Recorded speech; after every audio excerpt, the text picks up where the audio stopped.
కాకినాడ జిల్లా భావన్నారాయణ స్వామి ఆలయంలో పలు అభివృద్ధి కార్యక్రమాలను ఎమ్మెల్యే పంతం నానాజీ ప్రారంభించారు. దేశంలో ఉన్న అతి పురాతనమైన ఆలయాల్లో భావన్నారాయణ ఆలయం ఒకటి అని ఆయన అన్నారు. ఈ దేవాలయ విశిష్టతను బ్రహ్మశ్రీ చాగంటి కోటేశ్వరరావు ప్రవచనాల ద్వారా ప్రజలకు తెలియజేయాలని అన్నారు.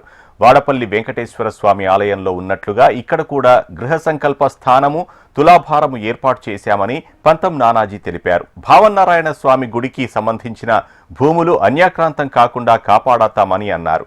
అంతేకాకుండా కబ్జా గురైన స్థలాన్ని గుర్తించి వాటిపై చట్టపరమైన చర్యలు తీసుకుంటామని ఎమ్మెల్యే పంతం నానాజీ తెలిపారు. భావన్నారాయణ స్వామి వారి యొక్క కీర్తి దశ దిశాలో వ్యాపించాలని ఎక్కడో నారద మహర్షి స్థాపించినటువంటి విగ్రహం, అలాగే ఆయన భావస్వరూపమైనటువంటి పాతాల భావనారాయణ స్వామి. ఇది మనకు ఎవరో పుట్టి ఉన్నా మన ఎవరికి తెలుసుకోలేదు, ఎప్పుడు ఆరోపించిందో అటువంటి గుడిని ఒక స్టేజ్కి తీసుకుని వెళ్ళాలా.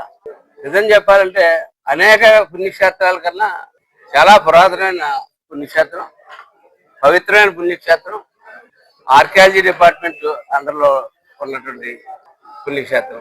ఈ పుణ్యక్షేత్రానికి ఒక రూపురేఖలు తెద్దామని అప్పట్లో ఒక ప్రయత్నం పల్లవరాజు గారు అయితే పెద్దలో చేయడం, కానీ ఎందుకో అది ఆచరణ పూర్తి స్థాయిగా నోచుకోవడం జరగలేదు. అప్పటి నుంచి ఆ కోరిక నాలో అయితే అలాగే ఉండిపోయింది.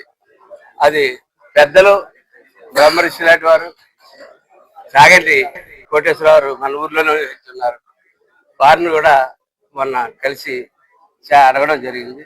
అయ్యా, మీరు అరుణాచలాన్ని మీ నోటి వాక్యతోటి తెలుగు భక్తులు లక్షలాదిగా తరలి తెచ్చారు. మన ఊర్లో ఉన్నటువంటి ఈ గుడికి కూడా ఒకసారి మీరు వాక్యం చెప్పండి, చెప్తే ఖచ్చితంగా దీని యొక్క విశేషం ప్రజలకు తెలియాలని చెప్తే ఆయన తప్పకుండా అని చెప్పి నాకు మాట కూడా ఇచ్చి ఉన్నారు.